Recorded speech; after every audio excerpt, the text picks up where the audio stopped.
If you are pregnant or you've recently had a baby, this podcast is for you. I am your host, Kath Bequee, a physiotherapist working in women's health and mum of 3.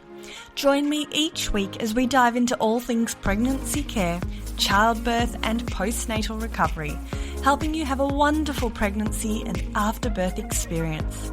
And don't forget to hit subscribe so you don't miss any episodes.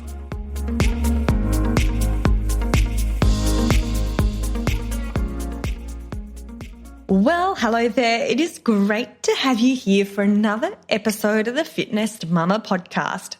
Every few weeks, we have a beautiful birth story podcast on this series as part of the Spilling the Milk series. And with these birth stories, we really do aim to provide a diverse range of childbirth stories. So in the past, we've had everything from home births to cesarean births, pain relief, no pain relief, and everything in between. Today's birth story podcast is with the lovely Amy. Amy is a first-time mum with a little boy, William.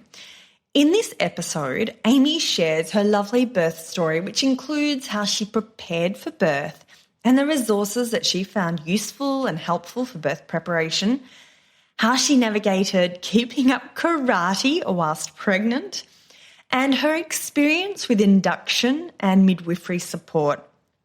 Amy also discusses her recovery, including after an episiotomy. And she finishes this birth story podcast with some lovely final words of wisdom for pregnant and new mums embarking on this journey of motherhood. So I trust you're going to love this episode. So whether or not you're going for a walk, driving your car, or kicking back and relaxing, I do hope you enjoy. First of all, though, I am super excited to invite you to join Fitness Mama. Reclaiming your pelvic floor, core, and strength safely is the most effective way to care for your body confidently during and after pregnancy. And all of this is available with Fitness Mama. If you have found you're not exercising as much as you'd like during pregnancy and after birth, perhaps you're busy or you've lost the motivation or you're not sure how to best be looking after your body. Perhaps you've got pelvic girdle pain and abdominal muscle separation and you're not sure about the best exercises for you. Or you'd like to get back into running after birth and you want the best Kickstarter possible. Then Fitness Mama is for you. Join us for these convenient, short, easy workouts that you can do from home whilst your bubba sleeps, your toddler runs around, or at the end of a long day at work. So head to fitnessmama.com and the link is in the show notes. All right, let's get into this episode.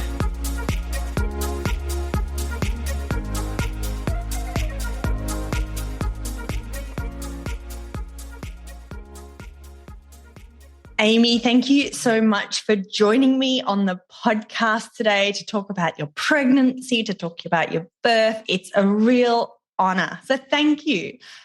Thanks, Kath. It's so nice to be here with you.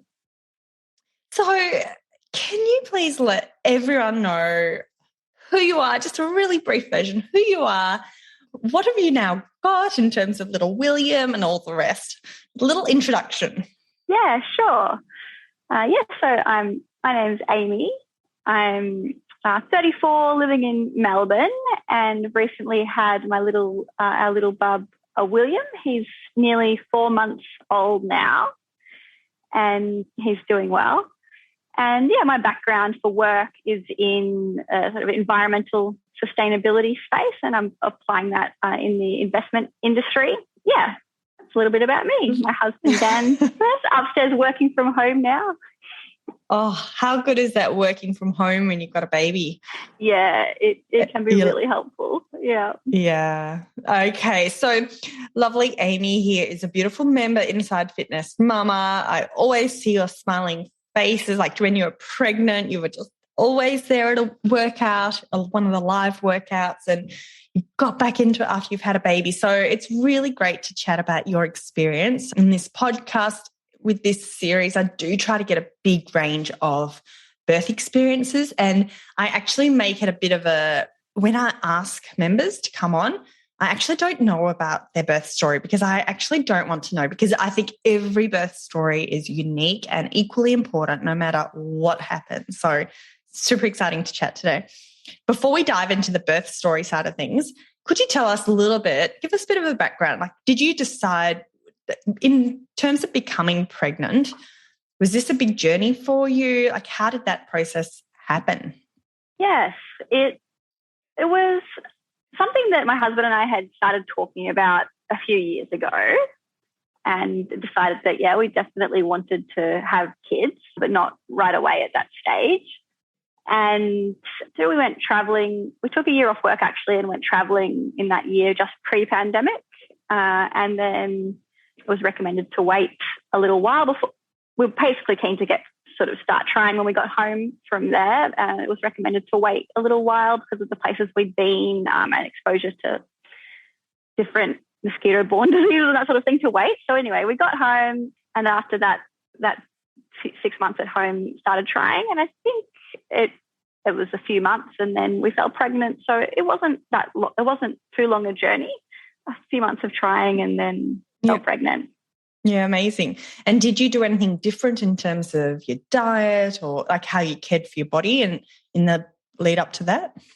I suppose it was a process of trying to be healthy overall, not specifically for pregnant. Like, pregnancy wasn't a big change just for pregnancy, but it was something, including taking that year off, that was about after a really busy period of study and work for both of us, to really just disconnect and slow down for a little bit. And part of that was reviewing our lifestyle and making sure we did have those, I suppose, routines and healthy eating in place.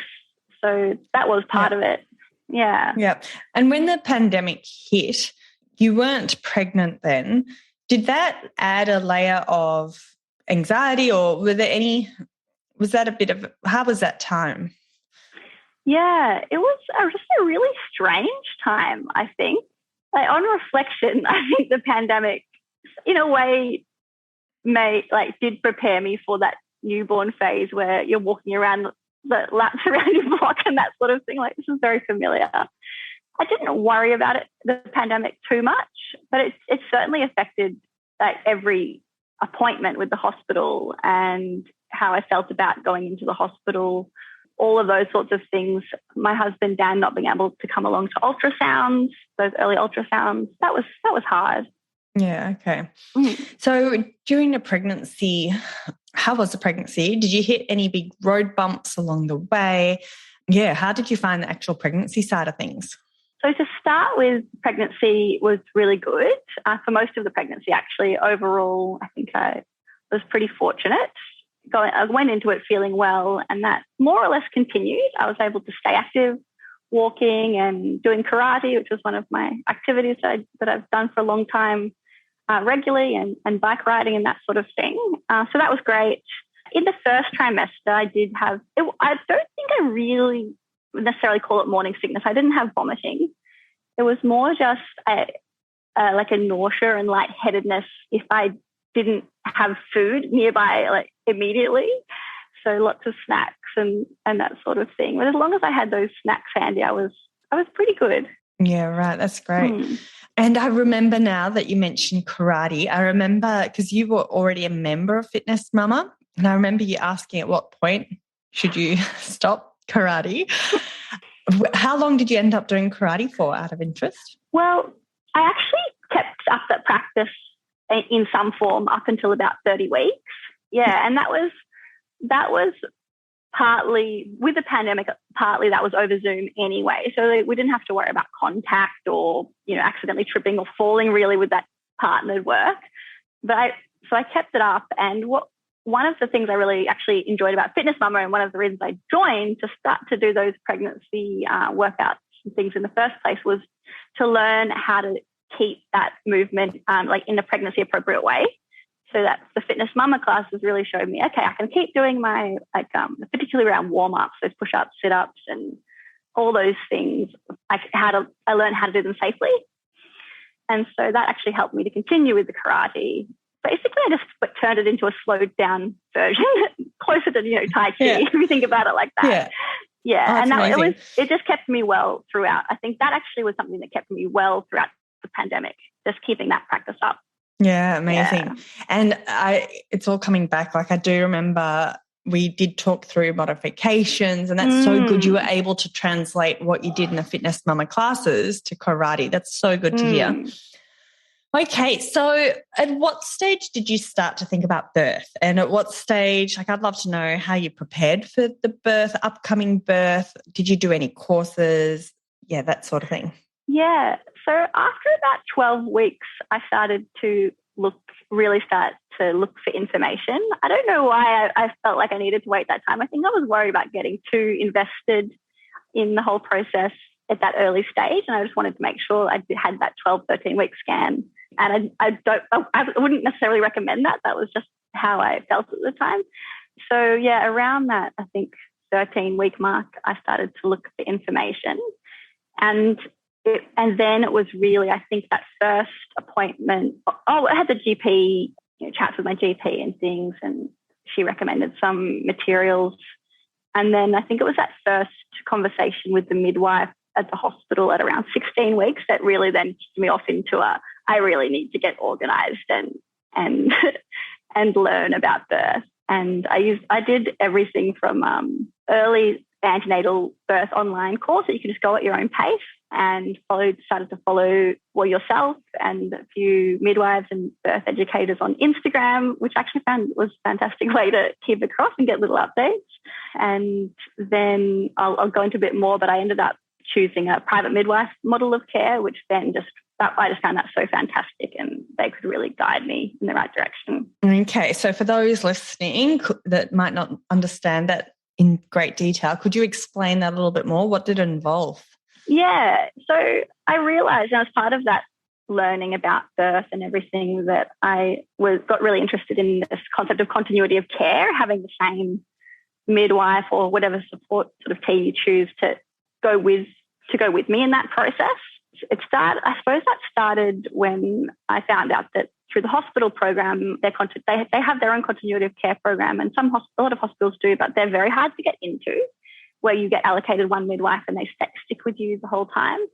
And so in that early conversation, the midwife told me that was full and recommended looking into a few other options. So that really started that journey for me to explore that whole world of basically just having the same care provider throughout. And through that, I learned how absolutely amazing midwives are. I had no idea. I just think they are like the most amazing, like underrated profession out there.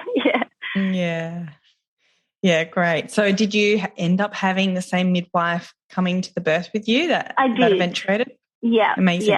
Yeah. And I knew sometimes it doesn't, but through that clinic, you meet a few midwives and you have your sort of backup one and a few others. So I knew whoever it was on the day, I would feel comfortable with.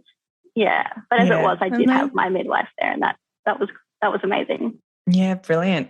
I want to ask more about their role in a little bit, but let's just work into it. Yeah. So you've been doing all these, sounds like you did the hospital training, you did your work with the social media side of things. Inside Fitness Mama, we've got a preparing for birth module.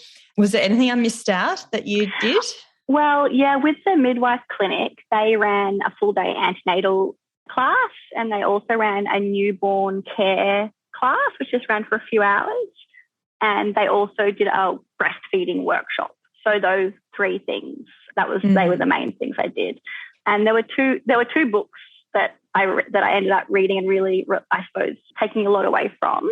I read quite a lot, but these two particularly. One was Birth with Confidence by Rhea Dempsey, and the other one was Birth Skills by Juju Sanders.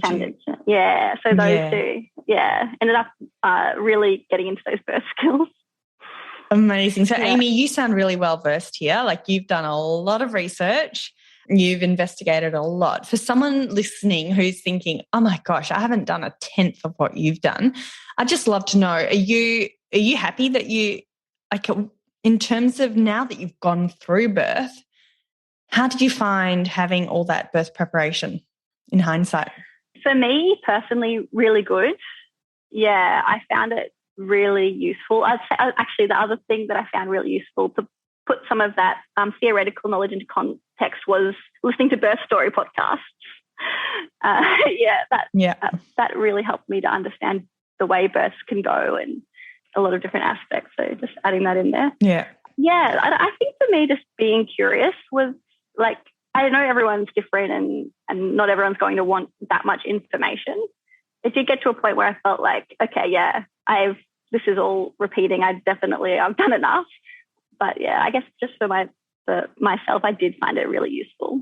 Yeah, that's great to hear. And I think what you said is exactly right. Everyone is different and some people just love to dive, sink their teeth into everything, and then others want to back off a little bit. But I think it's great to investigate. Even if you're not keen on learning much, I think it's still good to investigate your options and, in terms of what can you learn about, even if you don't want to learn about. So, because you don't know what you don't know, do you? So, that's right. Yeah, so good point there. Thank you, Amy. Okay, so you've done all these hours and hours and hours of preparation, which isn't, I think you're probably, not everyone is like you. I think, would you agree with the women that you've talked to? Yeah, definitely. Absolutely. I noticed some expecting mums they just love to talk about it and all the latest things. And then others just, they just would prefer not to go, it's more private and just I'll do my thing. And for me, I think though having that, once I found that midwife that that sort of support team that I felt really comfortable with, that took away a lot of that, I suppose, anxiety of feeling I needed to know everything. It was actually just a kind of fun, enjoyable process after that. Because I knew that really they would help me with whatever I needed from there. Okay. So you were always planning a vaginal birth right from the get-go? Yeah, I was. Yeah, that was something that did evolve. Like if I take myself back to my early 20s, I didn't really think, I just remember thinking like, why wouldn't you just get that baby out as quickly and as easily and as pain-free as you can? I just remember, and then throughout that I guess as I was pregnant and then learning about birth and the whole process, I definitely moved much more towards hoping for a vaginal birth for myself and I was really keen to experience that as sort of, I suppose, natural as possible birth, if that was possible for me. Yeah.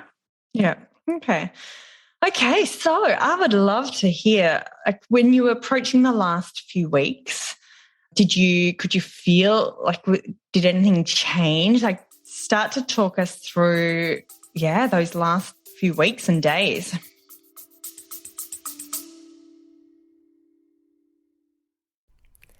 This episode is brought to you by Baby Bee, Australian-owned and designed prams combining quality, safety and style. Not only does Baby Bee let you try their prams at home with free returns for 9 months. Yes, that's 9 months. They also offer an industry-leading 3-year warranty for total peace of mind. With thousands of 5-star reviews, around-the-clock customer care, and up to $300 of free accessories with every pram, what are you waiting for? Go visit www.babybeeonline.com and check them out for yourself. And yes, for listeners of the podcast, there is a 20% discount code. Enter FITBEE, FITBEE 20 at checkout, and T's and C's apply.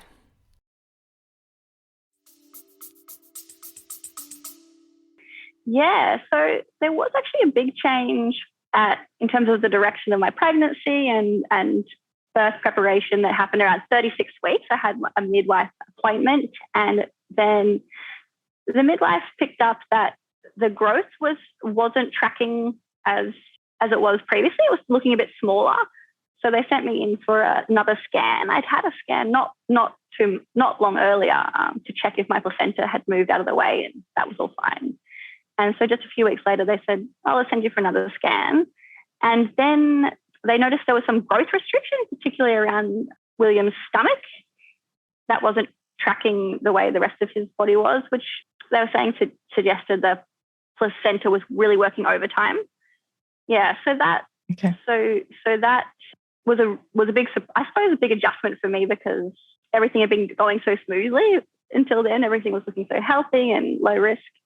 And we'd been talking about maybe doing home birth and those sorts of options as well. Okay. So what happened from there? Yeah, so from there, then things actually moved quite quickly. It was around, 36 weeks, this scan. And then I went in to see the doctor at the hospital. But the midwife said basically prepare that we might need to have an induction and bring William out of the bub at the time. We didn't know his name. Bring him out early to make sure that he stays healthy and that we don't see more decline in the placenta. So then I think I had just started parental leave at this point and I was looking forward to having a little bit longer. But I went into the hospital at about sort of 36 and a half weeks, I think. And the doctor, I remember really clearly the doctor saying, so how do you feel about having your baby in the next couple of days? And I just remember saying, it's a lot to process. It really was a lot to process at that time. Yeah, wow. So did you end up having William in the next couple of days? Yeah, we talked through it. The CTG scan and monitoring his heart rate was showing that he was still really healthy. And so I was asking a lot of questions about what's the longest we can wait and that sort of thing, and how do we have a bit of wiggle room, because they were sort of pushing for that on the 37-week day. They said that I could take a few days, and they were quite keen to try to bring him out by 38 weeks. So when we had that first conversation, I just felt like I needed a couple of days. My body I didn't feel like my body was ready. I wasn't ready emotionally to have that induction. So went away, talked to Dan about it, spent some time processing. And that's another where I think everyone's different. But for me, I really like at least just be able to sleep on something, and just helps me to process. So I started to get more comfortable. We picked a day, in a few days, somewhere in between that, right on 37 weeks and the right on 38 weeks. So, we ended up going in for the induction. Okay, so you'd been doing so much homework, I guess, in terms of birth. How did that thought that you were having an induction, did that throw you off at all? It did. I found the induction was one thing, and then the induction at 37 weeks was another. I think if it was maybe 41 weeks, I might have felt more sure that that everything was ready to go in a way. But it did throw me for sure. Once I had processed it, I was prepared because, as you know, you do have to be prepared for anything. And I knew that intellectually, but I just needed that time to adjust. And once I adjusted, I'd actually read a quote that morning that was something like, change isn't hard, but it's resistance to change that's difficult. And that was that morning that I was going to the hospital. And so that was very, very timely. I felt like that was right in the case, just to move with it. So once I adjusted, I was okay. Yeah. Okay. So you're able to wash your hair and get ready and go to the hospital all orderly. Yeah. What happened when you got into hospital? So we booked in for the two-part process. I hadn't learned much about induction. The sort of little, if we come to it, we'll come to it. And being a first-time mum, started with that cervical rightening process. So I went in, I think it was booked in for about 4:00 that afternoon, and met my midwife there, and that was really good. And I guess it's worth mentioning in those few days in between, I actually did feel like my body, I felt a change in my body, like that it was starting to get ready for birth.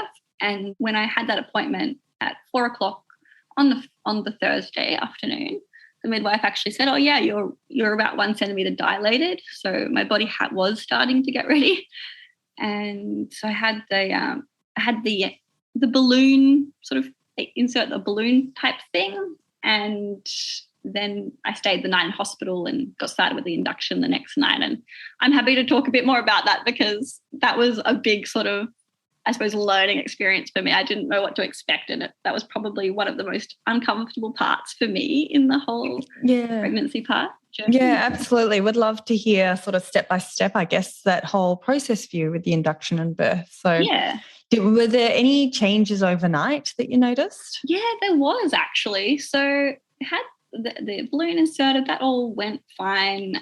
We checked into the maternity ward, and my husband Dan was able to stay for dinner, and he had to go home around 8:30, I think, end of visiting hours. And so we were all, snuggled in for our final dinner before Bub arrived, and I started to get really strong, what I thought was cramping, because I'd heard a lot about having these cramps, and I knew it was a bit uncomfortable and you can take a painkiller and that sort of thing.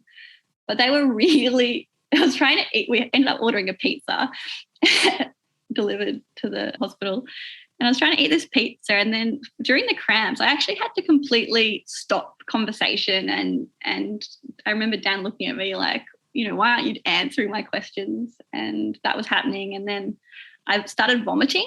I had a big chuck, threw up all my lunch and dinner, and then kept trying to eat, and then had another big vomit. And so I was really quite worried at that stage, I think, with this, and feeling like, if this is just cramps, like, how am I going to deal with contractions? I remember having that thought.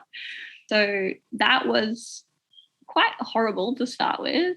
And then the midwives there were popping in, like the midwives on ward were popping in and checking in and things. And then I called my midwife who I'd been seeing throughout, around I think maybe 8:30, 9 o'clock, and said, "Oh, look, I'm not coping." She had told me that if it's really bad, they can come in and like take a little bit of air out of the balloon. I'm not coping with this. Like, I don't know what's going on. And she just, was really calm and said, "Let's just take a breath. I'll time these contractions, sort of cramping. It sounds like you're having contractions." And so she starts timing it. And then after however long, maybe 5 or 10 minutes, 10 minutes, she said, "Yeah, it sounds like you're in early labour." So it had actually shifted me into early labour. And she said, "Oh, just put in your meditation tracks." She knew I'd been listening to some birth affirmation type things. And once I knew that they were contractions, that just totally changed my mindset. And once I had that conversation, so I was able. Isn't that interesting? Yeah. Yeah. So when you knew what was happening to you, Mm-hmm. you felt more empowered and in control, whereas when you thought it was a weird sensation or, this pain that you didn't know where it was coming from, yeah, that was worrying for you. Yeah, exactly. Yeah. Okay, and was this all via phone at this stage? At this stage, yeah. So she'd sort of tucked us in and then gone home overnight. And so that was via phone, and which we're on the phone for maybe 10 or 15 minutes. And then I basically followed that advice, put in the meditation, and started breathing through the contractions. Because up until then I felt silly, like trying to apply the birthing techniques to cramping. I'd thought about it, but I was like, that vocalization and that sort of thing. I thought people would be able to hear me, and I'm just in here like with cramps and I'm doing this. Like, I remember even thinking through that. So I just forgot about all of that and started moving and breathing and listening to the affirmations. And yeah, that was really changed. I felt a lot better after that. Amazing. And what was your favourite affirmation? Can you remember it? Yeah, well, throughout the night, the thing I found most useful was every contraction I would say, I think it was 3 things: softening, opening, and baby down were the 3 things that it was almost like visualization as well, rather than necessarily affirmation, but those that remembering that it's doing something, I suppose, positive towards helping William be born. Yeah. And were these affirmations that you said in your mind, or did you actually say them out loud? I think I was probably saying it softly and in my mind as well. And so I would say that just to help work through the contraction, but I was also listening to like a 1-hour birth affirmation track, and it would just have all those sort of classic things, like, each contraction's bringing your baby closer and those sorts of things. And I just found it really calming. I Amazing. listened to it all night on repeat. Okay. Yeah. And what's that called? Where did you get that from? Well, I know that there's lots of different sources. I actually found this one on a meditation app that I was using called Insight Timer, and they have all sorts of different teachers on there. And this one, I forget exactly what it was called. I think it had a nice South African accent, and it went for about an hour. Yeah. Amazing. Okay, so overnight, did you get much sleep? I got a little bit. I was moving between being on my feet, sort of just moving. I was sort of doing that figure 8 type movement that I found really relaxing when I was having these contractions. So I was on my feet, but then I did also try to lie down and rest, which was definitely the recommendation, try to get some sleep. I was drifting in and out of sort of restfulness, and I felt I still needed to sort of move through the contractions while I was lying down, but I must have been drifting in and out of sleep. And at some point late, like early morning, I did fall asleep because I woke up at I think about 6:30, and I actually woken up from a good sleep. So I have no idea how much sleep I had, but I did get some sleep. Yeah, amazing. So at what stage did the next stage of induction occur? So I was booked in to start the induction at 7 a.m. Yeah, just woke up naturally, had a quick shower and popped over to the birth suite, which was just nearby. And by this stage, the contractions had stopped, and the midwife had said, this could go in 2 directions. You'll either go into active labour or it'll fizzle out. And so I was feeling good that morning. I wasn't having any contractions. So I popped across to birth suite, and then the midwife broke my waters just as part of the process. That gave the bub a little bit of a shock. Apparently she felt him like move down, like they can sort of move quite suddenly. And so we waited a little while just to help him settle down and make sure he was not in stress when we started the induction. And how did it feel to you when they broke the waters? Felt like a little bit uncomfortable doing it, and then I think it was like a bit of a release, I suppose. It wasn't too bad though. Yeah. I don't really know how to explain it, to be honest. Yeah, definitely. Okay. Well, that's good to know. Yeah, it wasn't anything too stressful or anything. Yeah. Good to know. Mm. Okay, so when did your husband come in? So he arrived, I think, about 7:30. Yep, water's broken, husband arrives. Yeah, and we were chilling. We had decided to wait until 9 a.m. to start with the induction drip. So we were relaxing. He came and helped. He brought in a few things to help set up the birth room to make it a bit of a nice, bit more familiar environment. So I brought like a sort of a doona cover, the thing that we draped over the couch, and hung up some fairy lights and that sort of thing. Well, that's nice. Yeah. What else did we do? He brought in a bunch of snacks for me. I didn't feel hungry at that time, but he kept sort of saying, "Are you hungry? Would you like some breakfast?" And I say no, and then he just gets something out for himself, and then offer. And then I don't know if that happens with you and your partner, but often when I see him eating something, then I want it. So I didn't feel like eating much, but I think I had like a up and go popper or something like that. I had some little something to eat. Yeah, and then I just kept lying down, I think, for most of the time until we got started at 9 o'clock. Oof, so it's been a big night for you. Mm. At what stage, I know I'm jumping ahead, but at what stage did the baby arrive? So he arrived at 2 o'clock in the afternoon. Well, not too long. Yeah. Okay, so between 9 and 2.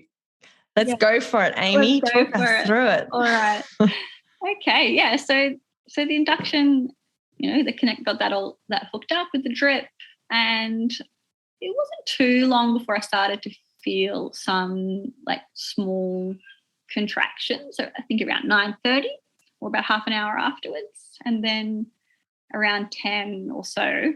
The time frames, I only know some of the time frames from looking back on it and afterwards. I had no concept of time on the day. So, around 10 I started to have those contractions, and it felt very much like the contractions I was having overnight. And I felt like actually those overnight contractions really helped me to be in a good headspace and prepared, because I knew what to expect for these contractions. And they started out very similar And so I didn't put the birth affirmation tracks back in, so I had the sort of my husband and the midwives around. I was happy just to be there with them. But I basically did the same thing I've been doing all night for the first, I don't know, maybe hour, just breathing and like making a bit of noise and moving my hips, that sort of thing. So I think that took us through till about 10. And then the midwife suggested if I'd like to try a different position. I think she could probably see something was changing in the intensity, or I'm not really sure. We went into the bathroom and actually tried just suggested sitting on the toilet, but facing the opposite way to what you would normally sit on the toilet. Mm-hmm. And just sort of leaning forward, and did that for a little while and went into the shower, which was nice, having that shower on my back. I should say like those first couple of hours, I didn't feel like I needed a lot of support, really. I felt quite okay just working through what I had practiced. And then as things moved on over time, the contractions started to become more intense, and I was really just grateful to have Dan there and the midwives. We tried a TENS machine, which I'd heard can be quite good. But for my types of contractions I was having, it wasn't really very strong in the back. Which I've heard TENS machines can be quite good for. So I tried the TENS, but I turned it off after a little while. It wasn't that useful for me. I found it more distracting. So we tried a few different things like that. And was around 12:30 things started to get more intense.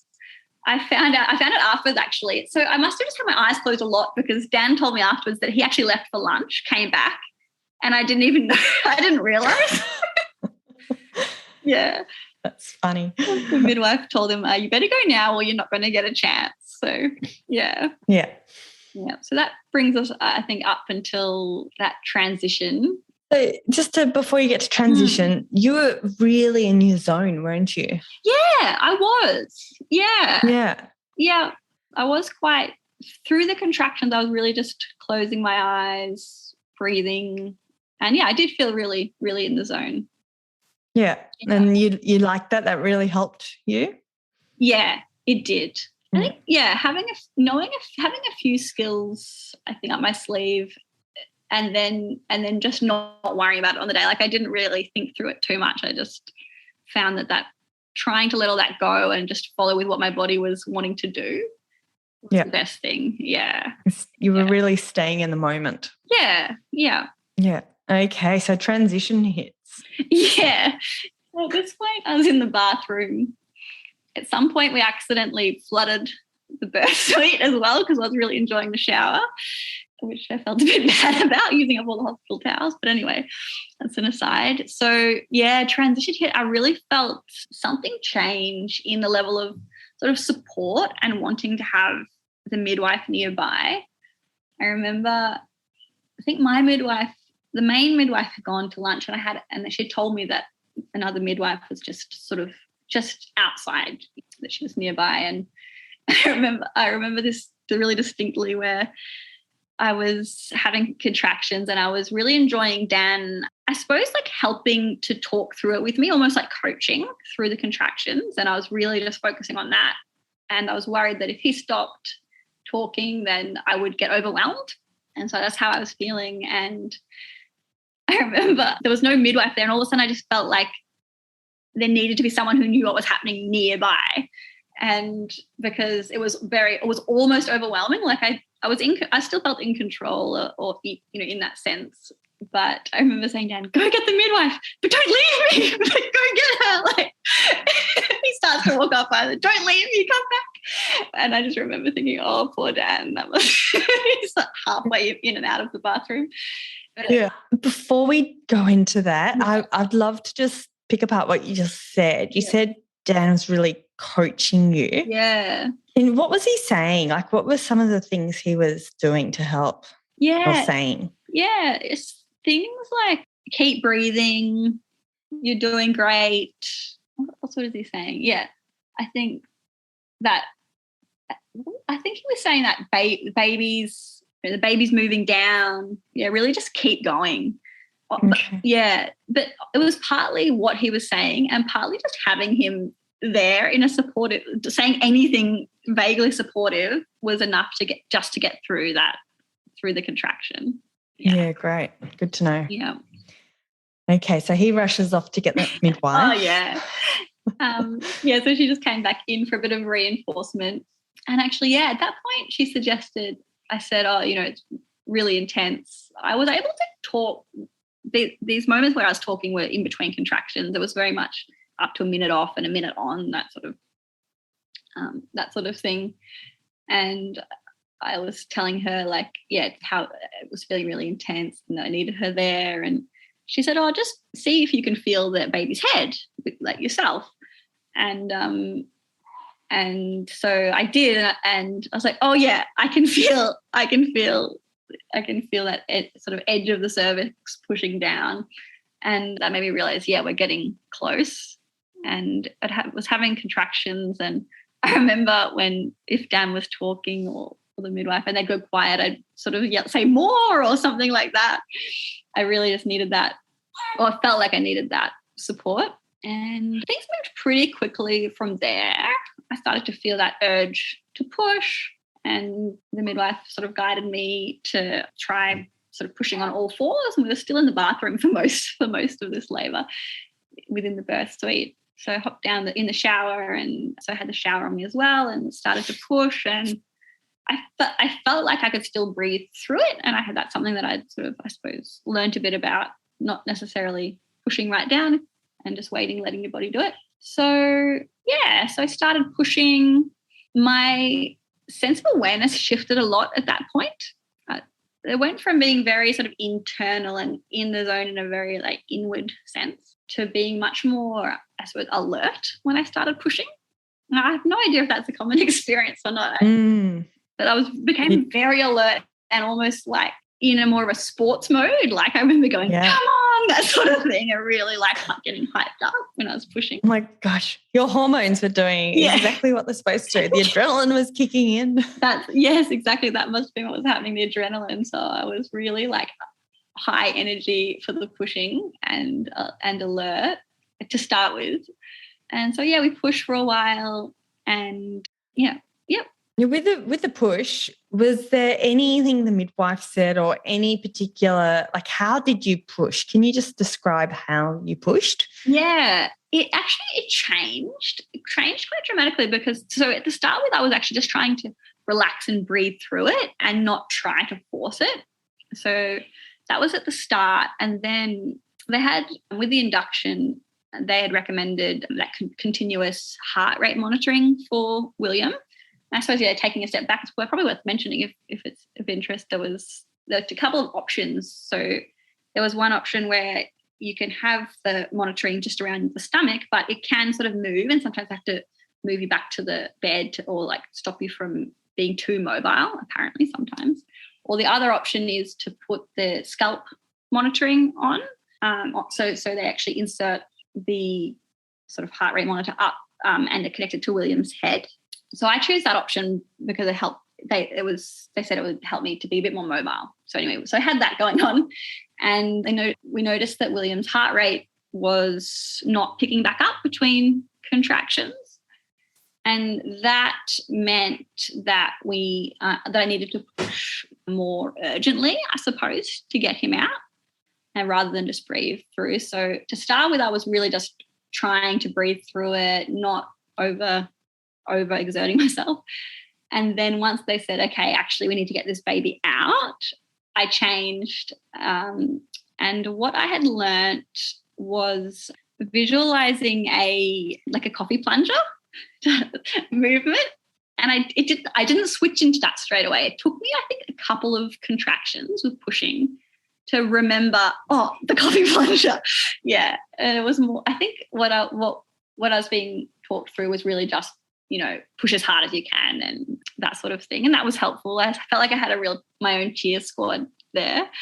Yeah. Two midwives at this point and Dan, and I think the doctor was sort of hovering around. And yeah, once I remembered that coffee plunger sort of pushing that I had read about and sort of thought about a bit. That actually really helped.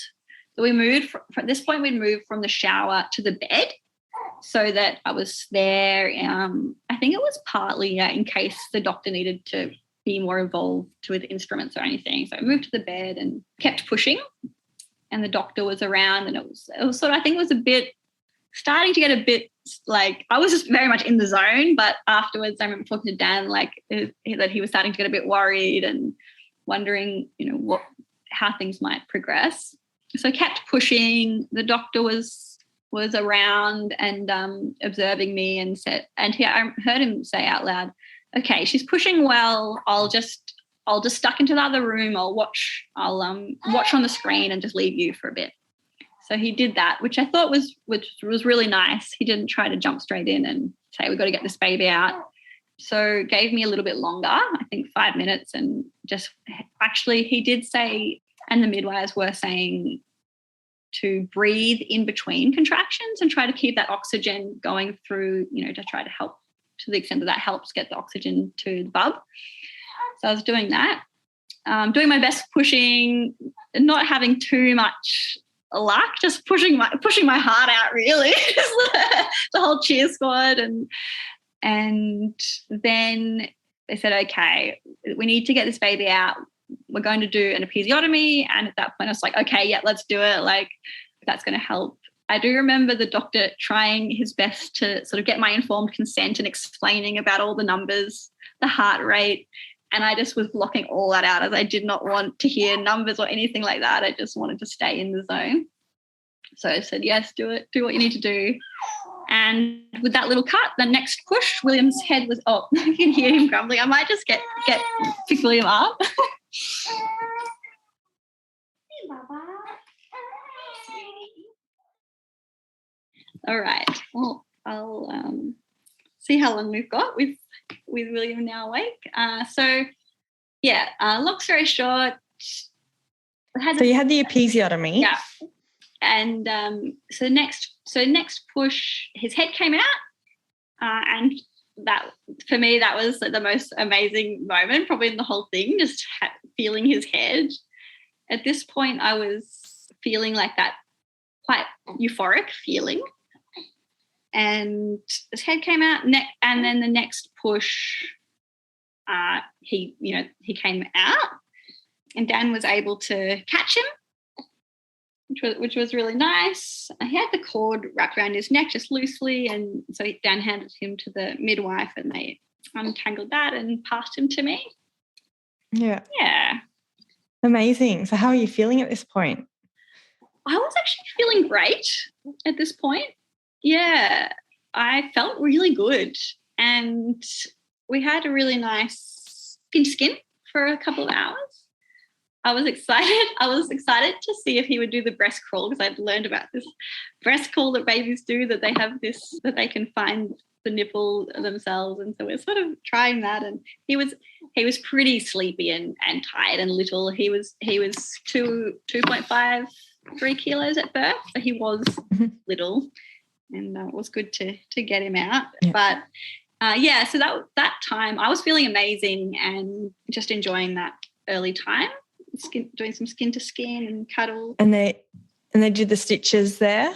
Yeah, they did the stitches there, yeah. So he was he was born, I was sitting up on the bed, like propped up.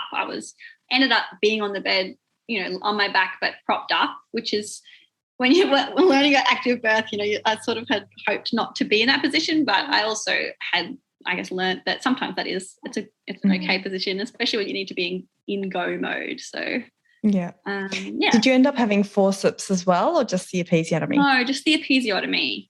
Yeah. And how long were you pushing for in total? Do you know roughly? Yeah, it was about 40 minutes in total. Okay. Yeah. Okay, so you found out you had a little boy. Did you know you were having a boy? Yes, I did know that. Yeah. Amazing. Yeah.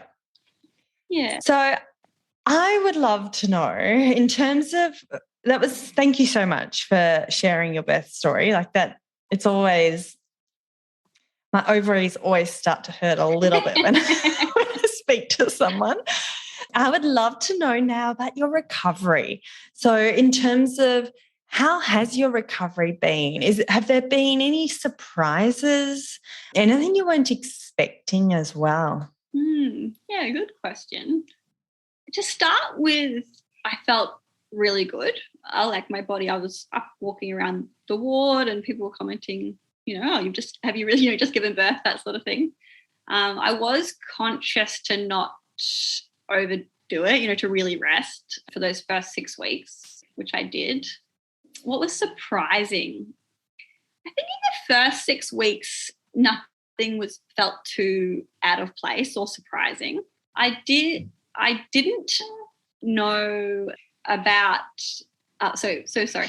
Well, one thing that was surprising was at one point, I think I just got up from bed and just this, like a whole lot of liquid just poured out of me, and I didn't know what it was at the time. But then I learned about that sometimes you can just not get your cues from your bladder. So I assume it was just my bladder giving way but I don't really know what that was. That was a surprise. That was, I think, within the first couple of days after giving birth. Yeah, okay. And no issues with urinary retention? No issues after that. Yeah. Yeah. So I think I was actually surprised how good I felt to start with. And then, but now, like where I am now at William's 4 months, I think part of me is also surprised how long it does take to sort of recover and get back, how slowly it's recommended to get back into things. Yeah. So, and I'm trying to take it slow, but I can feel that my body needs that as well. I was just about to ask that, Yeah. whether or not you feel you need that length of time. Yeah, I do now. I am starting to feel like I can do more and need to start getting back into my routine that I've lost a little bit after having this rest period. But yeah. And how did you find breastfeeding and just all the mum stuff, all the baby, everything else apart from your recovery? Yeah. So breastfeeding has been really good. Definitely, I found doing that workshop before birth was really helpful. There was a video that we watched. It's actually, I think it's available. It's by the World Health. I'm not sure it's World Health Organization or it's one that's been watched millions of times about latching. I found that really helpful because it shows what's a good latch. It shows baby after baby after baby just latching basically. So I watched that again several times and that really helped. So feeding went well. A part that I missed was William actually ended up needing to stay in the nursery, the special care nursery, for 5 days after he was born because he ended up sometime in the birth process or afterwards getting a chest infection.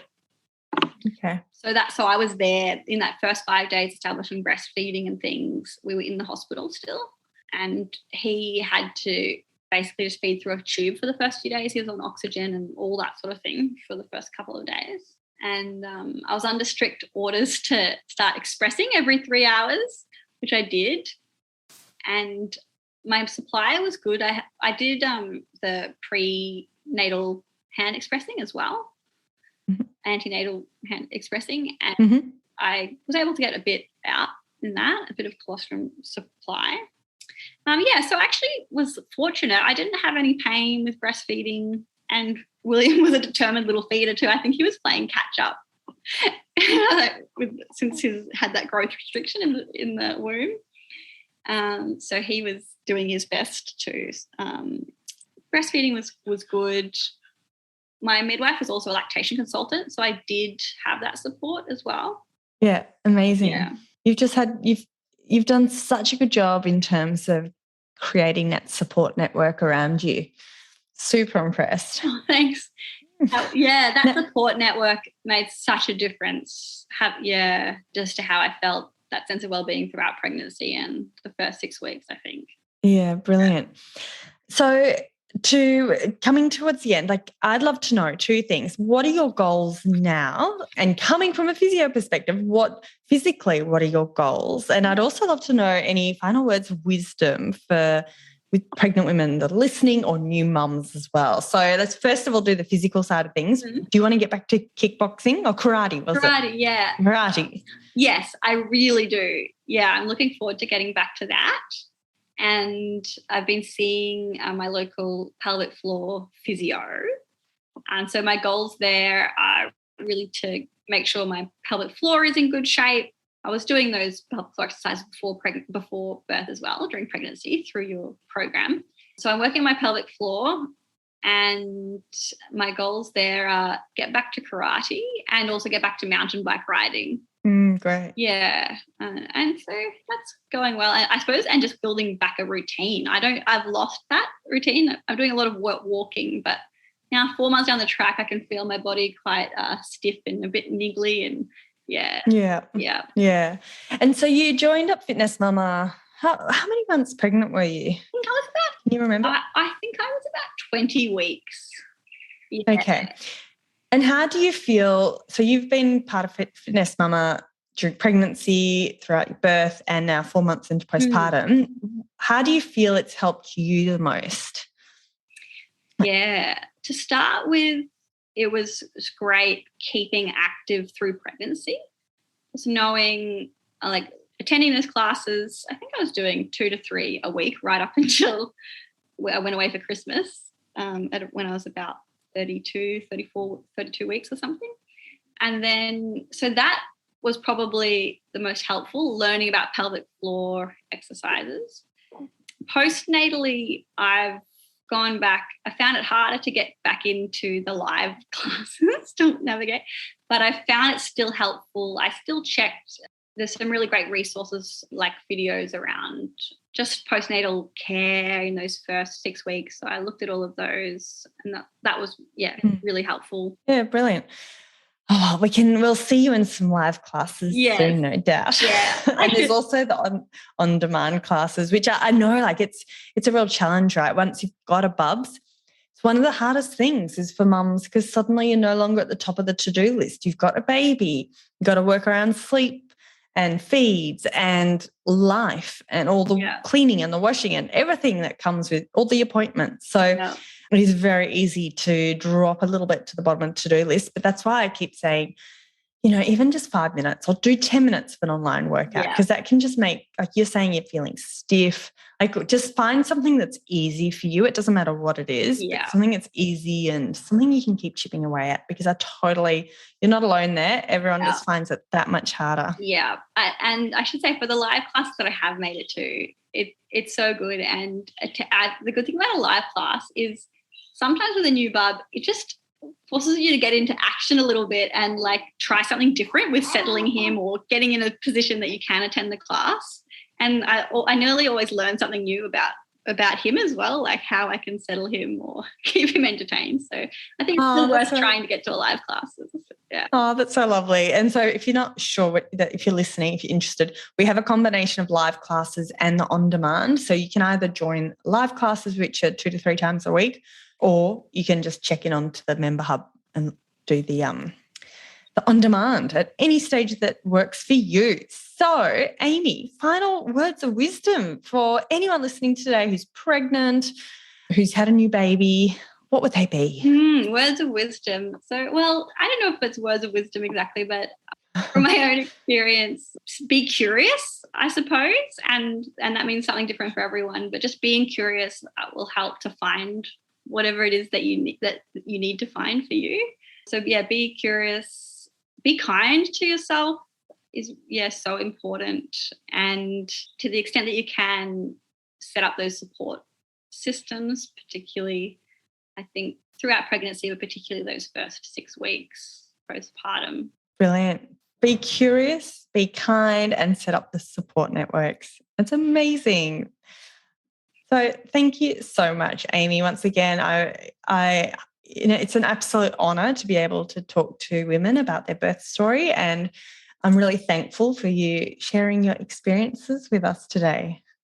Thanks, Kath. It was really nice to chat with you. And we will catch you soon. And before I sign off, remember my team and I will be putting together the show notes for this episode with all the links at fitnessmama.com/podcast.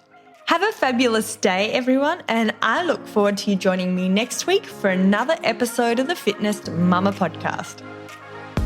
Thanks for listening to the Fitness Mama podcast, brought to you by the Fitness Mama freebies found at www.fitnessmama.com/free.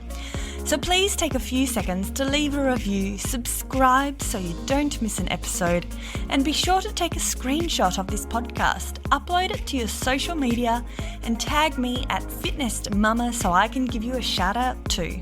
Until next time, remember, an active pregnancy, confident childbirth, and strong postnatal recovery is something that you deserve.